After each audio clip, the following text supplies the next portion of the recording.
concept map is a two-dimensional diagram made up of nodes that are linked together in meaningful ways. These nodes represent concepts which can range from abstract ideas to specific examples, and the links represent relationships, which might be cause and effect, or category and subcategory, or some other kind of relationship. In one sense, concept maps have existed for centuries. In the 3rd century, the philosopher Porphyry of Tyre advocated their use as a means of visually representing knowledge. Carl Linnaeus used them in the 18th century as a basis for his taxonomy of plants and animals, and they came to be formally studied as a learning tool in the 1970s at Cornell University by Joseph Novak, who based his work on the learning theories of David Ausubel. Since then, software programs have come to facilitate the creation and sharing of concept maps, and some programs even allow several users to collaborate on the same concept map at the same time. Some specialists make distinctions among concept mapping and cognitive mapping, mind mapping, semantic networks, but for the general user, they all share one feature, namely the visual depiction of relationships among ideas or things.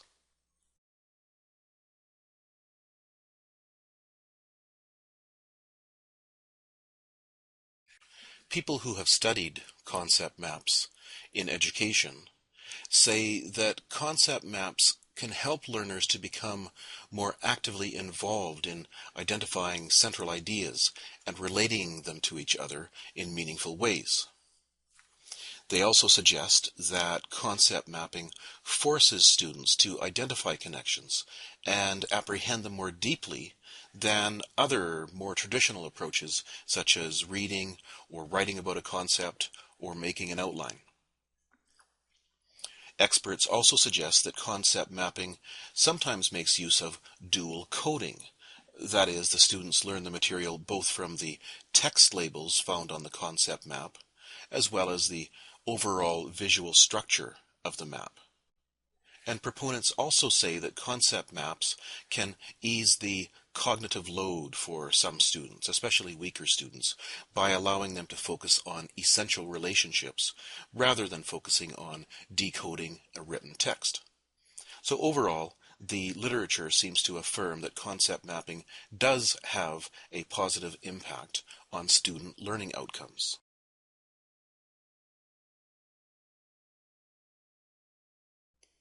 I'm going to reference just one of the studies of concept maps in education, and in fact it's actually a meta-analysis of 18 different concept map studies. This meta-analysis was done in 1993 by Horton, and the conclusions included this, that concept mapping by students raised post-test achievement scores by an average of 0.42 standard deviations. As well, the meta-analysis found that in comparison with activities such as reading text passages, attending lectures, and participating in class discussions, concept mapping activities are more effective for attaining knowledge retention and transfer.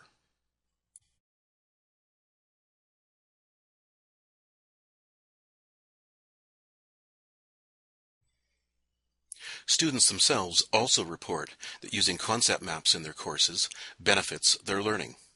For example, Professor Josephine McMurray at the University of Waterloo surveyed her students after having each of them build a concept map throughout an applied health studies course, one that reflected the development of their learning from the beginning of the course to the end. Here's what one student had to say. While the concept mapping exercise was new to me, and in some ways difficult to wrap my head around, it proved to be very beneficial in showcasing what I had learned over the term. The difference between my base concept map and my final concept map was amazing. Another student said this: the concept mapping forces you to engage more directly in your work and seek a deeper understanding. It certainly is not about memorization, but rather about relating concepts to real-life experiences. I found the concept mapping to be a very valuable exercise, one that really demonstrates one's knowledge and higher-level integration of course material.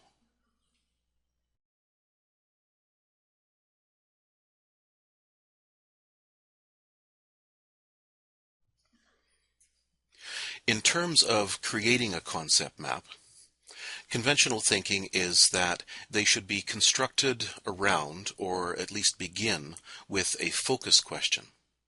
And the focus question is simply the question that the concept map responds to or answers. Second, concept maps also need to have nodes, and nodes visually are the circular or rectangular shapes within which the concept or the idea or the fact is indicated. Those nodes then need to be linked together by linking lines or connectors.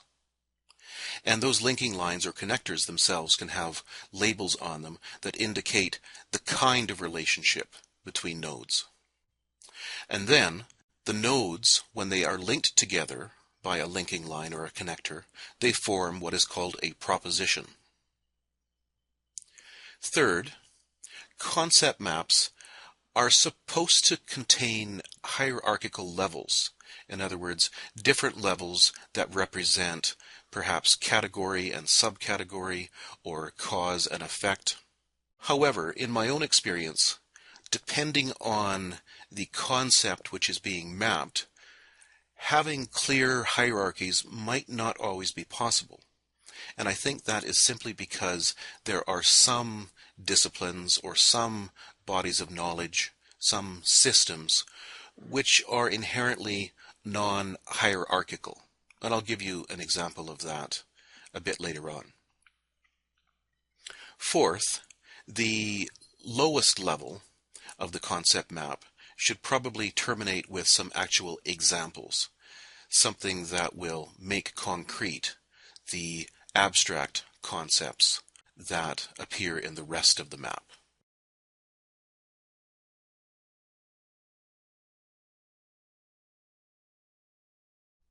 The first example of a concept map that I am going to show you is a fairly straightforward one. We have at the top the focus question, namely, how do the parts of speech in the English language relate to one another? Then, below that, we have the first level in the hierarchy, specifically the various parts of speech, nouns, verbs, adjectives, adverbs, prepositions, conjunctions. And then below that we have subcategories of, for example, under nouns, we have pronouns, proper nouns, and common nouns. And under, let's say, adverbs, we have adverbs of quality, adverbs of time, conjunctive adverbs. These are linked by the connecting lines, and the connecting lines are also labeled. So with the adverbs, the connector line label says can be. So adverbs can be adverbs of quality, adverbs of time, and so on. Some of these branches even have a further sub level in the hierarchy. Articles, for example, which are actually a kind of adjective, can be definite or indefinite. And then at the lowest level, we have examples of each sub-concept. So under articles, we have the definite article, the, and we have the indefinite articles, the word an and the word a. So in short, this concept map has all of the components of the traditional concept map. I'm going to give you a second example of a concept map now. This one, though, is more complex in that the concept map that results is messier than the previous first example. Now, by messier, I don't mean that the concept map is more poorly done. What I mean is that the body of knowledge which is being mapped here is intrinsically or inherently a bit messier or a bit more complicated than the parts of speech example. With this concept map, the focus question is, how has American music evolved over the last 400 years? And you can imagine that with something like music, the influence of one musical genre on another and the development of one genre into another is something that is not going to follow logical rules. It's a more organic growth. So whereas the parts of speech concept map was quite hierarchical and quite tidily organized, this example has more cross connections. This is what I mean. So first of all, we do have a top hierarchy here. We have traditional Irish folk music, traditional Christian hymns, traditional African music. All of those forms of music, of course, were brought to North America by the immigrants who came to North America, whether they were willing immigrants or unwilling immigrants, as with the African slaves. We then have, for instance, traditional Irish folk music developing into, or at least inspiring, two subgenres, one of which is country music and the other of which is bluegrass. Then, as those two subgenres evolve through the 20th century, they mutually influence one another, and that is indicated by the cross connection. We also have instances of two nodes at one level of the concept map contributing to a single node at a lower or sub-level of the map. For example, country music inspired or helped to inspire rock and roll, but rockabilly, which developed from the blues, also helped to inspire rock and roll. Or, to give just one more example, traditional African music helped to inspire spirituals, which helped to inspire the blues, which helped to inspire soul music, which helped to inspire disco, along with Afro-Cuban music, which also helped to inspire disco. So in short, we have a concept map that does have a kind of hierarchy, but the lower levels of the concept map tend to get a little bit messier. And again, that's not because of a poorly done concept map, it's because of the nature of the system or body of knowledge which is being represented here. And that's actually one of the strengths of concept maps. With the parts of speech map that we looked at previously, you could probably convey that information just as effectively with an outline. But something like how has American music evolved over the last 400 years, you can't really convey that with a simple outline. The concept map is much more effective at conveying the complexity of the relationships. My final example of a concept map is even less like the traditional or hierarchical concept map. The focus question here is, what are the defining attributes of games?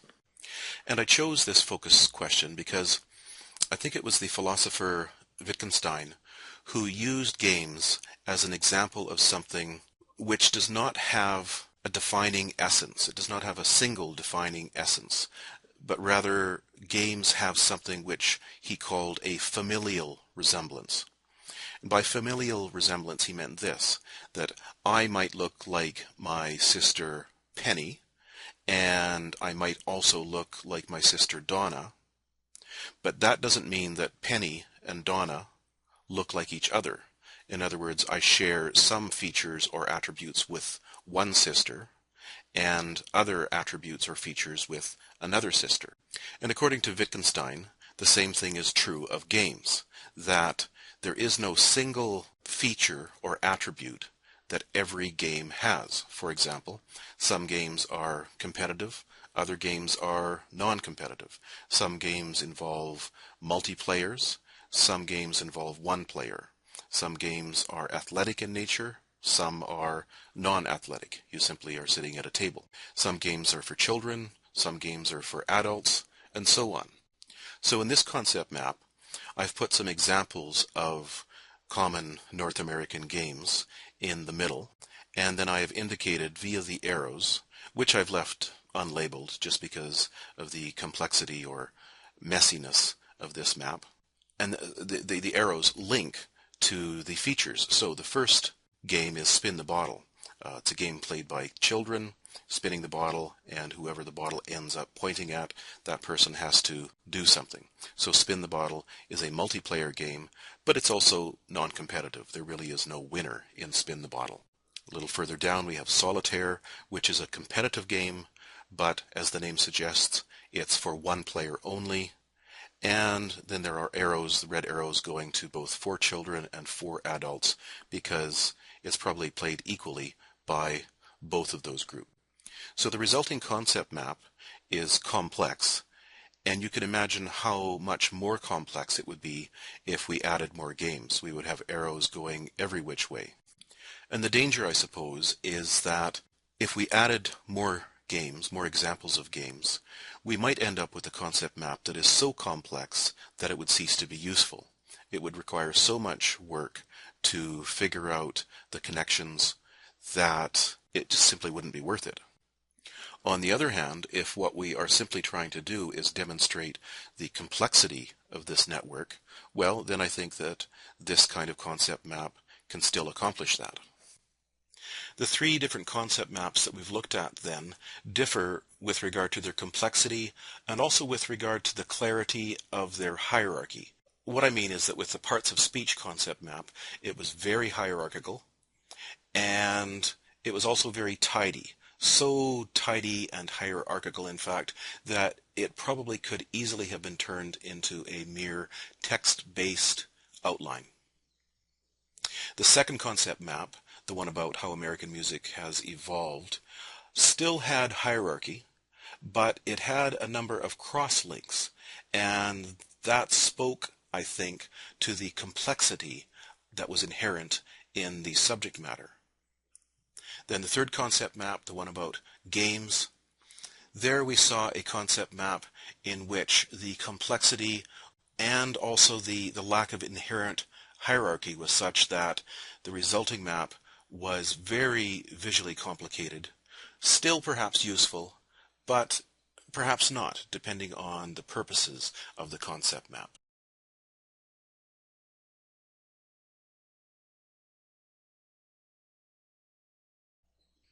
I now want to spend a few minutes talking about best practices for using concept maps when you're teaching. First of all, it's important that concept maps are used in an ongoing manner throughout the term. In other words, it would not be effective to have your students, let's say, a quarter of the way through the term, have to create a concept map, and then in the last week of the term have to create another concept map. Doing that will simply puzzle them because creating a concept map will be unfamiliar to them. It's more effective instead to have them work on a series of concept maps, or perhaps on the same concept map, developing it further and further as they go through the course. Second of all, concept maps are especially helpful for weaker students, and this might be because students can focus on the relationships among concepts or ideas rather than having to also simultaneously focus on decoding a written passage. Third, it's more effective if students are involved in the creation of concept maps. In other words, it's not very effective for you as the instructor to simply hand them a completed concept map or a series of completed concept maps. If you do that, likely they will not spend much time really looking at it and trying to derive the knowledge system that it represents. Instead, get your students to create the concept maps. Fourth, concept maps can be another effective tool for identifying what a student's current learning is, and maybe more important, what gaps are in that learning or what misunderstandings are in that learning. I think if you have your students create a concept map after you have finished a particular unit of learning with them, you'll very quickly see, and they also will very quickly see, that they perhaps thought they understood the material, but when they sit down and try to create a concept map about it, they will encounter some issues that will make it clear to them that they need to work on their knowledge a bit further. Fifth, concept maps can be used over time to chart a student's growing understanding of the discipline.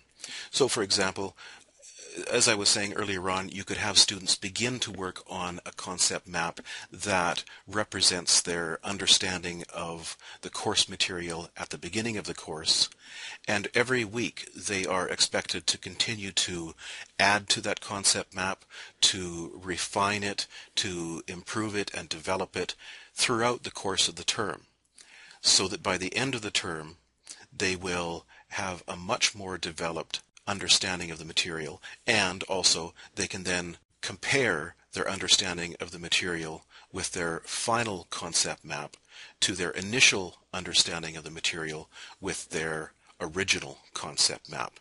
And that can be quite empowering for them to see that growth of knowledge. Sixth, concept maps can be used to crystallize learning that has taken place in another way. For example, after a lecture or a lab or after an assigned reading, you might have your students have to create a concept map that systematizes the learning, the knowledge that they were supposed to have acquired. Seventh, concept maps don't have to be an all or nothing assignment. For example, if you have material that is especially challenging, or if your students perhaps initially are a little unsure about how to create concept maps, you can scaffold things for them so that they start with something a little easier and move up towards something more challenging. For example, rather than having students create a concept map from scratch, you might give them the terms, the concepts that should appear in the nodes of the concept map, and then all they need to do is organize them into some sort of map. Or you could also give them a half-finished concept map, one that you have partially completed, and then the students are required to fill in the rest of the material. Or students could also work on creating a concept map collaboratively in small groups. That too can be very effective. At the departmental level or program level, concept maps can also be an effective way of reviewing curriculum to make sure that the various courses that make up a program actually do fit together, and again, it will help demonstrate if there are gaps within the curriculum of that department or program.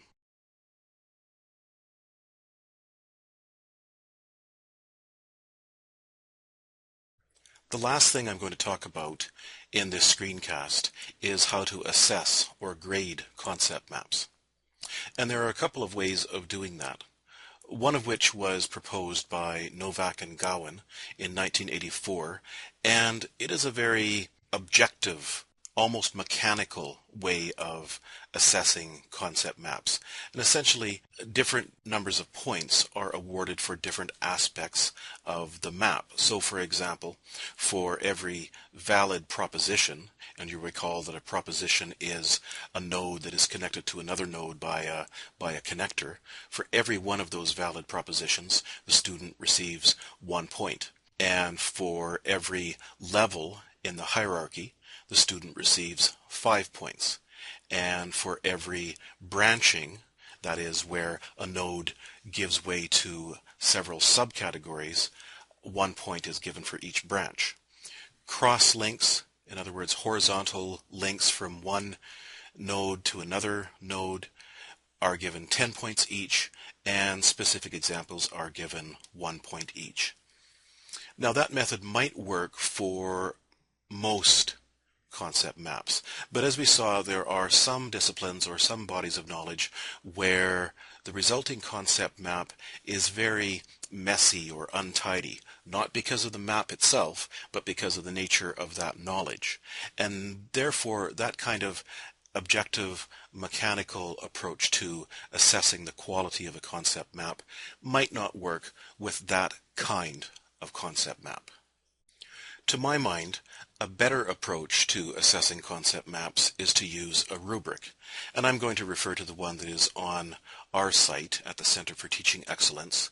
If you go to cte.uwaterloo.ca concept map rubrics, you can see this rubric. And it's divided into 5 columns. The first column indicates each quality or characteristic of the concept map that is being assessed. So we have breadth of net. Then we have the embeddedness or interconnectedness of the nodes of the concepts. Then we have the use of descriptive links between the nodes. Then we have efficient links, because it would be easy to create not a complex concept map, and by complex I mean that in the positive sense, but a complicated concept map, and by complicated I mean that in a negative sense. To me, complexity is inherent in the subject matter. Complication is a problem that results from not thinking about the best way of depicting the map. We also have the layout, and then finally, for situations where the student is being asked to work on the same concept map over the entire term, then another category is development over time. So in other words, how did the concept map look at the beginning of the course, and how much has it progressed by the end of the course? A third option too is to simply assess the concept map in a subjective way. Let's say in the way that one might assess an essay. You don't count the number of words or paragraphs. You might not use a rubric when you are assessing an essay, but you simply have a gut feeling of its quality, whether it is first rate or something lesser. So of these 3 approaches to assessment, I suggest that the second one, the one that uses a rubric, is perhaps the most effective. And I would add too that you could also have the student submit a paragraph or a very brief, let's say a 1-page essay, in which they explain why they constructed their concept map as they did. That's all I have to say about using concept maps to support student learning. I do have another screencast in which I demonstrate how to actually use 3 different concept map programs, so you might want to check that out. If you have any questions, feel free to contact me at mmorton@uwaterloo.ca.